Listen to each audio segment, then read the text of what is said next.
Hi hello and আসসালামু আলাইকুম everyone and welcome back to my another video. তো আমার আজকের এই ব্লগটা হচ্ছে ঈদ শপিং পার্ট 2 আর পার্ট 1 কিন্তু অলরেডি আপলোড করা হয়ে গিয়েছে। যারা যারা দেখো নাই এখনই দেখে নিও। আর তোমাদের সুবিধার্থে আমি পিন কমেন্ট করে দিব প্রথম পার্টটা।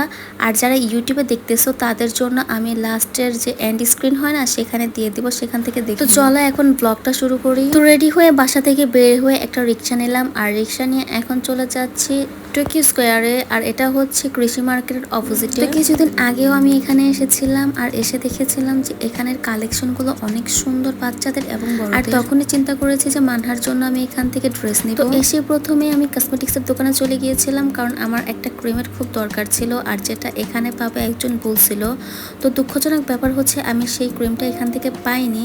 তো অন্য শপে যাব, যদি পাই তাহলে নিয়ে নিব আর যদি না পাই তাহলে কিছু করার না। আর দুঃখজনক ব্যাপার হচ্ছে আমি সেই ক্রিমটা পাইনি, ইভেন কোনো দোকানেই পাইনি। তো এই হতাশা ভরা মনটা নিয়ে চলে গিয়েছিলাম আমার জন্য ড্রেস দেখার জন্য। আর এই হতাশা ভরা মনে আবারও হতাশা যুক্ত হয়েছে কারণ এখানে নিউ কালেকশন ওঠে না। আর আমি একটা ড্রেস পছন্দ করে গিয়েছিলাম, সেটাও নেই, সেল হয়ে গিয়েছে। আর বাই দা ওয়ে যারা পার্ট 1 দেখো নাই তারা তো বুঝবা না যে এখন কেন নিউ কালেকশন পাই নাই। কারণ আমি এই ব্লগ শুরু করেছি, মানে শপিং শুরু করেছি রোজার অনেক আগে, তখন নির্বাচনের সময় ছিল। তো আমি আরো অনেকগুলো শপে ঘুরেছি আর তারা একটা কথা রিপ্লাই করছে যে আপু এখন আমাদের নিউ কালেকশন অ্যাভেলেবেল না, তবে নির্বাচনের পরে আসলে অবশ্যই সুন্দর সুন্দর কালেকশন আপনাদের সামনে দেখাতে পারবো। ইভেন মানহার জন্য যখন দেখতে গিয়েছিলাম সেম কথাই বলছে। আর কিছু ড্রেস আমাদের পছন্দ হলেও সেটা কেমন জানি কোয়ালিটিফুল ছিল না, আবার মনে হয়েছিল যে দামটা একটু বেশি চাচ্ছে। মানে এমন মনে হয়েছিল যে ওই ড্রেসগুলো হয়তো বা একদম লাস্ট পর্যায়ে যে ড্রেসগুলো থাকে না বাছা টাইপের ড্রেস, ওইগুলাই ছিল। দ্যাটস ওয়াই আর নেওয়া হয় না। আর আমরা সেখান থেকে বের হয়ে গিয়েছিলাম কৃষি মার্কেটে। আর কৃষি মার্কেটের বাটা শোরুম থেকে নিয়ে নিয়েছি 2 জোড়া জুতো, যেগুলো এখন দেখানো তো পসিবল না কারণ ভিডিও করিনি, তবে হ্যাঁ ভিডিওর এন্ডে অবশ্যই দেখতে পারবা। আর জুতো কিনে এখন আমরা চলে যাচ্ছি এলিফ্যান্ট রোড। আর ওইখানে অবশ্যই মানহার জন্য জুতা পাবো। আর আমি জানি ওইখানের জুতা সবসময় অনেক বেশি সুন্দর হয় আর কোয়ালিটিফুল হয়। আর লাস্ট 3 বছর যাবত আমরা ওইখান থেকে মানহার জন্য জুতা নিয়ে থাকি। তো দেখি মানহার জন্য এবার কোন শুজটা কিনতে পারি। আর মানহামনের জুতো খুঁজতে খুঁজতে আমি পাগল হয়ে যাচ্ছি। মানে যেখানে গেছে জুতো আমার কোনো জায়গায় পছন্দ হচ্ছে না, আর পছন্দ হলে প্রাইস রেঞ্জটা বেশি থাকার কারণে নিতে পারছি না। আর এই জুতো কিনা লাস্ট লোকেশন হচ্ছে এখন এই এলিফ্যান্ট রোড। আর এখানে যদি না পাই তাহলে কোথাও পাবো না। আর দেখো নির্বাচন হচ্ছে বৃহস্পতিবার আর এখানে রাস্তা একেবারে ফাঁকা হয়ে গিয়েছে। আর আমরা গিয়েছি মঙ্গলবারে শপিং করার জন্য। আর যেহেতু এলিফ্যান্ট রোড মঙ্গলবার দিন অফ থাকে, বাট নির্বাচনী সময় হওয়ার কারণে বৃহস্পতিবার আর বুধবার বন্ধ থাকবে, এজন্য মঙ্গলবারে ওরা খোলা রেখেছিল, যার জন্য আমরাও যেতে পারছিলাম। আর কথা বলতে বলতে আমরা এলিফ্যান্ট রোড চলেও আসছি। বাই দ্য ওয়ে এলিফ্যান্ট রোডে কিন্তু শুধুমাত্র শুজ কালেকশন যে ভালো তা কিন্তু না, এখানে কিন্তু ব্র্যান্ডেড পাঞ্জাবি, তারপরে হচ্ছে টি শার্ট, শার্ট সবকিছুই পাওয়া যায়। তো এখন আমরা চলে যাব হচ্ছে ম্যানস ওয়ার্ল্ডে, দেখবো সেখানে কি পাওয়া যায় মানহার বাবার জন্য। মানে আমরা নিয়ত করছি যে যদি আমরা এলিফ্যান্ট রোডে যাই তাহলে মানহার বাবার শপিংটাও করে ফেলবো। তো আমি চাচ্ছিলাম যে এই ম্যানস ওয়ার্ল্ডের কিছু কালেকশন তোমাদের সাথে শেয়ার করবো, বাট শপের যে ওনার ছিল তিনি বলতেছে যে না আপু এখন ভিডিও করা যাবে না, কারণ আমরা নাকি ভিডিও করলে তাদের নাকি প্রবলেম হয়, কারণ অন্য সব মানুষরা নাকি তাদের প্রোডাক্ট কপি করে ফেলে। তো ওইখানে মানহার বাবা পাঞ্জাবি শার্ট ট্রায়াল দিতেছিল আর আমি এখানে মানহার ভিডিও করতেছিলাম। তো প্রবলেম হচ্ছে কি তোমাদের ভাইয়ার একটা পাঞ্জাবি পছন্দ হয়েছিল, বাট ওই কোয়ালিটির পাঞ্জাবি তোমার ভাইয়াকে আমি গত বছরে গিফট করে ফেলছি। আর আমরা তাদের জিজ্ঞেসও করছিলাম যে ভাই নিউ কালেকশন কবে উঠাবেন, বলে যে নির্বাচনের পরে। মানে শোরুমগুলোতে মনে হয় সবকিছু নির্বাচনের পরেই উঠায়। তো যাই হোক তারপরে আমরা পাঞ্জাবি না কিনতে পেরে চলে গিয়েছিলাম ইলিয়ানে। আর এখানে আমরা যেয়ে দেখি যে ওরা হচ্ছে শপের কাজ করতেছে, তো এর মধ্যে আমরা গিয়েছি। আর যাওয়ার পরে দেখি কিছু পাঞ্জাবি যদি পছন্দ হয় তাহলে সেখান থেকে একটা বেছে নিয়ে যাব। প্রবলেম হচ্ছে ওরা যেহেতু কাজ করতেছিল, তো একজন স্টাফ এসে আমাদের বলতেছিল যে ভাইয়া যেই পাঞ্জাবিটা পছন্দ হয় সেটা বলবেন। তো মানহার বাবা বলতেছে যেহেতু শপে কাজ চলতেছে তার মানে নিউ কালেকশন এখানেও আসে নাই, তাই দেখে হলো আমরা চলো আমরা চলে যাই। তো ইলিয়ান থেকে বের হয়ে আমরা মানহার জন্য জুতো খুঁজতে গিয়েছি। আর জুতো খুঁজে টুজে তারপরে এটা পছন্দ হয়েছিল আমাদের। তো এর মধ্যে 3টা কালার ছিল, আর 3টা কালারের মধ্যে কোনটা নিয়েছে সেটাও তোমাদের সাথে আমি ভিডিওর এন্ডে শেয়ার করব। তো তোমরা গেস করো তো কোনটা এখান থেকে নিয়েছি। আর এই সবটার জুতোর কালেকশনগুলো এত সুন্দর, যদি ওরা ভিডিও করতে দিত তাহলে আমি অবশ্যই তোমাদের দেখাতাম, বাট ওরা হচ্ছে ভিডিও করতে দেয় নাই বলে দেখাইতে পারি নাই। কিন্তু ভাই ট্রাস্ট করেন ওদের জুতোর কালেকশন অনেক বেশি সুন্দর ছিল। তো মানহার যে জুতো কিনেছি তার অপোজিটে ছিল এই সবটা। আর এই সবের কালেকশনগুলো সব বাইরের কালেকশন ছিল, আর প্রত্যেকটা কালেকশন মারাত্মক রকমের সুন্দর ছিল, সফট কাপড়ের ছিল আর অনেক বেশি কোয়ালিটিফুল ড্রেসগুলো ছিল। আর এখান থেকে আমরা 2টা ড্রেস নিয়েছি, একটা মানহার জন্য নিয়েছি আর একটা ছেলে বাবুদের ড্রেস নিয়েছি যেটা গিফটের জন্য। তো গিফটের ড্রেস তো তোমাদের দেখাবো না, তবে মানহার জন্য যেটা নিয়েছি সেটা অবশ্যই দেখাবো। আর সেই ড্রেসটা আসলে খুব সুন্দর ছিল, যেটা দেখার পরে তোমরা বুঝতে পারবা। তো এখানে আমি সবগুলো শপিং ব্যাগ হাতে করে রাখছি আর ওইখানে মানহা ওর বাবার কোলে চড়ে আছে। আর 2 দিন যাবত ওর কাজ শুধু এটাই ছিল, ও হাঁটতেই যায় না, ওর বাবাকে দেখলে জানি না কেন এমন করে, বাট আমার সাথে আবার ঠিকই হেঁটে সব জায়গায়। তো আমরা আবারও চলে গিয়েছিলাম স্টার মল্লিকায়, আর সেখানে গিয়েছিলাম একটা কাজে যেটা তোমাদের সাথে পরে শেয়ার করব। তো স্টার মল্লিকা থেকে আমরা আবার বেরো হয়ে গিয়েছি কাজ শেষ করে।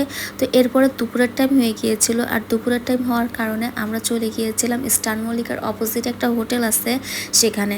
আর সেখান থেকে আমরা নিয়েছি কাচ্চি আমাদের জন্য, আর মানহার জন্য নিয়েছিলাম চিকেন বিরিয়ানি। ও আবার চিকেন বিরিয়ানিটা অনেক বেশি পছন্দ করে, দ্যাটস ওয়াই ওর জন্য চিকেন বিরিয়ানি নিয়েছি। প্রথমে আমাদের খাবারটা চলে আসে, তো এই জন্য ভাবলাম যে আমি আগে খেয়ে নিই, তারপরে মানহার খাবারটা যখন আসবে তখন মানহাকে খাইয়ে দিব। তবে এখন তোমাদের একটা কথা জানিয়ে দেই, যদি তোমরা স্টার মল্লিকার অপোজিটের এই হোটেলটার মধ্যে আসো তাহলে অবশ্যই এই কাচ্চিটা অর্ডার করো না, কারণ এই কাচ্চিটা হুদায় টাকা নষ্ট করার মতো একটা খাবার।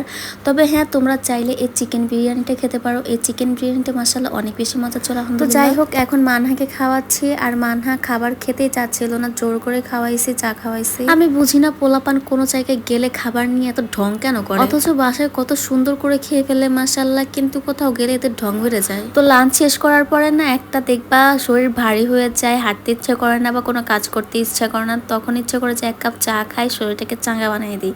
তো এর জন্য এখান থেকে আমরা চা নিয়ে নিয়েছিলাম খাওয়ার জন্য। আর চা খাওয়ার পরে আমরা চলে গিয়েছিলাম পাঠান বাজারে, আর পাঠান বাজার থেকে আমরা 2টা 3 পিস নিয়েছি, যেটা তোমাদের ভিডিওর শেষে দেখাবো।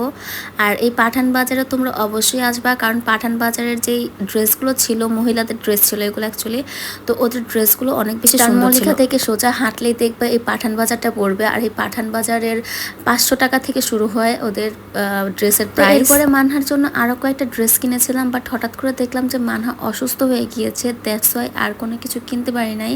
ওর হঠাৎ করে না জ্বর চলে আসছে, আর না আসারও কোনো কারণ নাই, কারণ ও গতকালকের যে শপিংটা আমরা করেছিলাম পার্ট 1, ওই দিন ও আখের জুস খাইছে, তারপরে আইসক্রিম খাইছে, তার পাশাপাশি খাইছিল স্ট্রবেরি জুস। আর আমি যেহেতু ওকে ঠান্ডাটা খাওয়াই না, দ্যাটস ওয়াই হঠাৎ করে এতগুলো ঠান্ডার জিনিস একসাথে খাওয়ার কারণে জ্বরটা হঠাৎ করে চলে আসছে। আর এই জন্যই আমরা শপিং বাদ দিয়ে বাসায় চলে গিয়েছি। আর শপিং পরেও করা যাবে, তো এটা নিয়ে তো প্যারা নাই, কিন্তু আগে আমার বাচ্চাটাকে সুস্থ করতে হবে, এটাই আমার আসল প্যারা ছিল। তো বাসায় গিয়ে তোমাদের দেখাবো যে আমি কি কি শপিং করেছি। তো ফাইনালি চলে আসছি বাসায়, আর এখন সবগুলো শপিং ওপেন করে দেখাবো যে কি কি কিনেছি। তো প্রথমে হাতের কাছে স্যান্ডেলটা চলে আসছে, তাই ভাবলাম স্যান্ডেলটাই আগে দেখাই। আর এই স্যান্ডেলটা আমি নিয়েছি বাটা থেকে, বাটার শোরুম থেকে নেওয়া হয়েছে, কারণ আমার সিঁড়ি দিয়ে ইদানিং উঠানামাটা অনেক বেশি হয়, আর সিঁড়ি দিয়ে উঠানামা করার জন্য আমার কোনো স্যান্ডেল নাই, দ্যাটস ওয়াই এই স্যান্ডেলটা। আর সাথে নিয়েছি এই স্যান্ডেলটাও বাটা থেকেই নিয়েছি। তো এই স্যান্ডেলটা নেওয়ার কারণ হচ্ছে ইদানিং মানহাকে নিয়ে বাইরে যাওয়াটা বেশি হচ্ছে, তো আমার একটা স্যান্ডেলের দরকার ছিল, দ্যাটস ওয়াই এটাও নিয়ে নিয়েছি। আর হ্যাঁ, এই জন্যই আমরা টোকিও স্কোয়ার থেকে কৃষি মার্কেট গিয়েছিলাম, আর তারপর এখানে নিয়েছিলাম মানহার জন্য আরো কিছু ড্রেস। তো এখানে নিয়েছি গেঞ্জি, তো এই গেঞ্জিগুলো নিয়েছি হকার মার্কেটগুলো যে হয় না সেখান থেকে। তবে হকার মার্কেটের যে জিনিসপত্র ভালো হয় সেটা কিন্তু এখন আমরা সবাই জানি। তো এটা হচ্ছে গার্মেন্টস থেকে, বাংলাদেশি গার্মেন্টস থেকে ইম্পোর্ট করা, আর এগুলো নিয়েছে রাফ ইউজ করার জন্য। আর ফার্স্ট পার্টে আমি বলেছিলাম না যে মানহার জন্য দেশি কিছু জিনিস কিনছি, সেটাই হচ্ছে এই 4টা গেঞ্জি।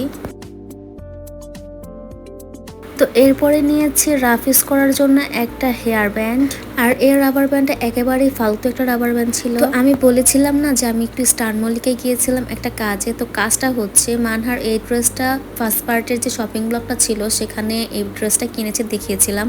তো এটা যখন মানহাকে পরিয়েছিলাম, তো ওর হচ্ছে এই ড্রেসটা একটু শর্ট হয়ে গিয়েছিল, দ্যাটস ওয়াই আবার এক সাইজটা মানে 2 সাইজ বড় নিয়ে আসছি। আর এখন দেখাবো মানহার জন্য এলিফ্যান্ট রোড থেকে যে ড্রেসটা নিয়েছি সেই ড্রেসটা। এই ড্রেসটা মাশাআল্লাহ এত বেশি প্রিটি ছিল, মানহাকে যখন পরিয়ে ট্রায়াল দিয়েছিলাম আমার কাছে এত বেশি ভালো লাগছে, মানে পুরোই ওকে বস লেডি লেগেছিল। আর এই ড্রেসটা ছিল ক্রপ টপ শুটের মতো, মানে 3টা পার্ট ছিল। এটা প্রথম পার্টটা ছিল এরকম স্লিপলেস একটা টপ, আর পিছনে ছিল এরকম রাবারে টাইপের, মানে বডি ফিটিং নিয়ে কোনো চিন্তা নাই। আর ফ্রন্ট পার্টটা হচ্ছে 3টা ফুলের মধ্যে স্টোন বসানো, আর এটার বেল্ট যেটা ছিল সেটা ছোট বড় করা যায়। আর এটা হচ্ছে নিচের পার্টটা, এটা কিন্তু স্কার্ট টাইপের, কিন্তু পিছনে প্যান্ট আছে, সামনে একটু স্কার্ট পার্ট টাইপের ডিজাইন করে দিয়েছে ওরা। মানে এক কথায় এই ড্রেসটা আমার কাছে এত বেশি প্রিটি লেগেছে, আর মানহাকে যখন পরিয়েছিলাম অনেক বেশি সুন্দর লাগছিল। আর এই ড্রেসটা কিন্তু বাইরে থেকে ইম্পোর্ট করা, আর ওদের যে শপটা ছিল ওইখানে দেশি কোনো জিনিসই ছিল না, মানে যা ছিল সব ছিল বাইরে থেকে ইম্পোর্ট করা, আর প্রত্যেকটা কালেকশন অনেক বেশি প্রিটি ছিল। আর এই ড্রেসটার যে থার্ড পার্টটা ছিল সেটা ছিল কোট টাইপের, মানে পুরো বসি বসে একটা ভাইব আসছে যখন আমি এটা মানহাকে পরিয়েছিলাম, মাশাল্লাহ। আর এই ড্রেসটা যখন ওকে পরাবো পিকচার আপলোড করলে অবশ্যই দেখতে পারবা। তো চলো এখন দেখাই মানহার যে শুজটা আমরা কিনেছিলাম এলিফ্যান্ট রোড থেকে সেটা। তো আমরা মানহার জন্য এই বেবি পিঙ্ক কালারের শুজটা নিয়েছি, আর এই শুজটা এত বেশি সুন্দর, মানে প্রথম দেখাতে আমার ভালো লেগে গিয়েছে। আর ওর যেহেতু এবার পিঙ্ক কালারের ড্রেসগুলো বেশি হয়েছে, দ্যাটস ওয়াই চিন্তা করলাম এই শুজটা নেই, সবগুলো ড্রেসের সাথে পরতে পারবে। যদিও আমি আরো একজোড়া জুতো ওর জন্য নিব, বাট এটা হচ্ছে আর কি ওই চিন্তা ভাবনা করে নিয়েছিলাম। আর আমার কাছে এই যে বোটা করেছে না পার্ল দিয়ে, এই পার্লের বোটা দেখে আমার অনেক বেশি ভালো লেগেছে। তার পাশাপাশি যে সোলটা ছিল পিছনে, সেই সোলটাও অনেক বেশি ভালো। আর এই জুতোটা হচ্ছে চায়না থেকে ইম্পোর্ট করে ওরা এনেছে, আর এটা হচ্ছে যে ডিজাইনটা, এটা হচ্ছে শপের ওনার নিজে ডিজাইন করে দিয়েছিল। তো এরপর এখন তোমাদেরকে দেখাবো দুইটা থ্রি পিস যেটা আমি নিয়েছি পাঠান বাজার থেকে। আর ওদের ব্রাঞ্চে কিন্তু 500 টাকা থেকে শুরু করে 5000 টাকা প্লাস এর উপরে ড্রেস কালেকশন রয়েছে। আর ওই শপটার মধ্যে যে থ্রি পিস তুমি দেখবা, মানে প্রত্যেকটা থ্রি পিসই দেখার মতো কোয়ালিটিফুল, আর গিফটের জন্য আরো বেশি ভালো, মানে সব ধরনের থ্রি পিস ওইখানে আছে, আর দাম কষাকষিরও কোনো ঝামেলা নাই। আর আমি থ্রি পিসের ক্যাটালগটা দেখাইতেছি কারণ আমার মধ্যে এই শক্তিটা নাই যে এখন আমি থ্রি পিসটা খুলে দেখাবো, কারণ আমি হাঁটতে হাঁটতে অনেক বেশি টায়ার্ড হয়ে গিয়েছিলাম তখন। আর এগুলোই ছিল পার্ট 2 এর শপিং। তো পার্ট 3ও চলে আসবে খুব শীঘ্রই, যখন যাব শপিং এ তখন দেখাবো কি কিনলাম, কিভাবে কিনলাম, কত দামে কিনলাম, মানে দামটা নাও বলতে পারি, বাট কি কি কিনেছে সেটা তো দেখানোই যাবে। তো আমার আজকের পার্ট 2 এর শপিং ব্লগটা কেমন লেগেছে অবশ্যই জানাবেন। আর আজকে এখানে বিদায় নিচ্ছি, সবাই ভালো থাকবেন, সুস্থ থাকবেন, আমার জন্য দোয়া রাখবেন। আর সামনে আমার আরো কিছু স্পেশাল ব্লগ আসবে যেগুলো তোমরা দেখে পছন্দ করবে। তো যাই হোক আজকে চলে যাচ্ছি, সবাই ভালো থাকবেন, আসসালামু আলাইকুম, আল্লাহ হাফেজ।